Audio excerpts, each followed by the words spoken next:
So have you ever sat down to meditate and within 2 seconds your mind was already thinking about your shopping list, work, or dinner? You're not alone. In fact, that's the only kind of experience that I have. And it was you and 10 until I became a meditation teacher that I realized there was something wrong with me. Because the most common phrase I hear is, I can't meditate, my mind won't stop. And that's the reason why so many people never develop a meditation practice. They believe they need to stop their thoughts completely, and if they can't, they think it's useless. But the truth is, that doesn't mean you failed. It means you've just discovered how your mind really works. And that's the first step. Today I'll show you why a restless mind isn't a defect, why you're not doing it wrong, and most importantly, 5 simple steps to finally calm down that endless inner chatter. If you've ever given up on meditation because you can't do it, this video is for you. Let's dive in.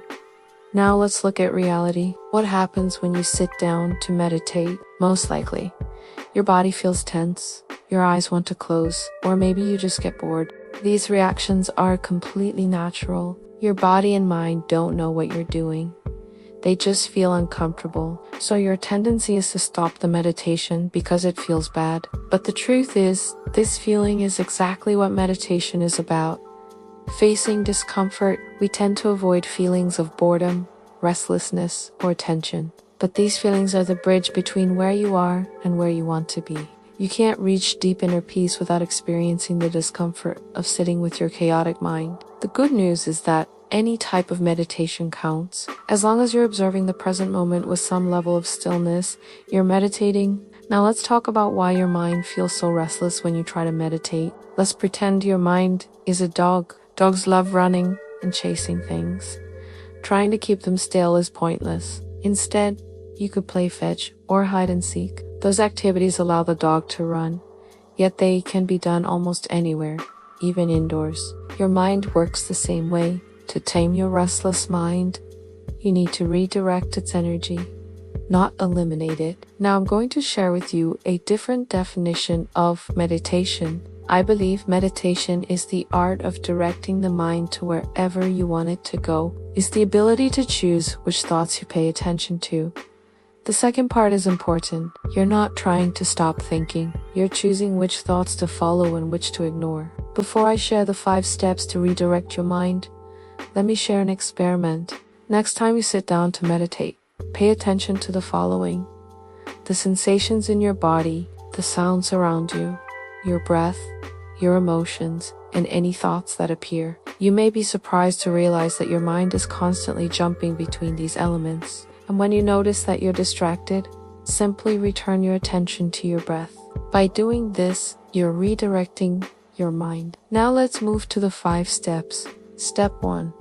Start with 3 minutes. Not Vinci. If you're new to meditation, don't start with 20 minutes. It is better to meditate for 3 minutes every day than to try 20 minutes and quit after a week. Your mind is like a child. It needs small wins to build habit. Your goal should be to make meditation a daily habit before increasing the duration. Step 2. Focus on the breath in a specific way. Don't try to control your breath, just observe it. Here's the trick. Count each breath from 1 to 10, then back to 1. This gives your mind something simple to do. And when you lose count, which you will, just return to 1. No judgment, no frustration. Just restart. Try it now with me. Inhale 1, exhale 2. Inhale 3, exhale 4. See? You're already meditating. Step 3.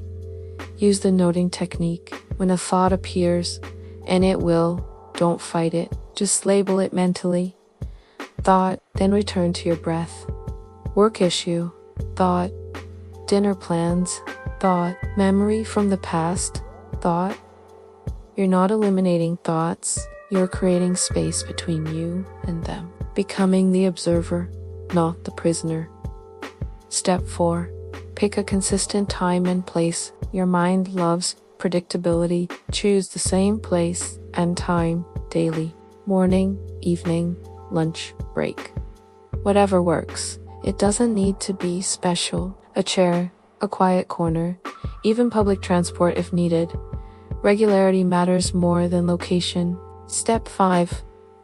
Accept hard days as part of the process. Some days your mind will feel like a crowded airport.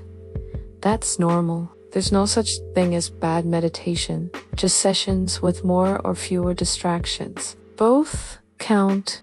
On the hardest days, those 3 minutes are when you need meditation the most. Meditation is a skill that develops over time. It requires patience and consistency. Like any new skill, you won't be perfect at it from the start. The important thing is to keep practicing. And remember, you don't need to achieve a state of emptiness or silence to meditate successfully. The journey of meditation is about learning to observe your mind without judgment and returning to the present moment whenever you get distracted. You can also think of meditation as a way to train your mind to be more focused and less reactive. When you meditate regularly, you'll notice that you're less affected by the ups and downs of life. You'll be able to stay calm and centered even in difficult situations. There are many types of meditation, but they all have one thing in common. They require you to focus your attention on the present moment. This can be on your breath, a mantra or affirmation, or even a physical object. The key is to find a technique that works for you and to practice it regularly. Here's the truth. You already can meditate. The fact that you notice your restless mind means you're aware, and awareness is everything you need to begin. Your mind will keep producing thoughts. That's its job. But now, you have tools to dance with those thoughts instead of being dragged by them. So start today. 3 minutes, a timer, your breath when your mind drifts, and it will gently return.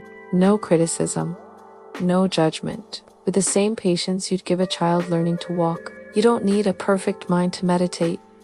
You just need the one you have now, and that mind exactly as it is already enough. Thank you for watching, and I hope this video has been helpful. If you enjoyed it, please give it a thumbs up.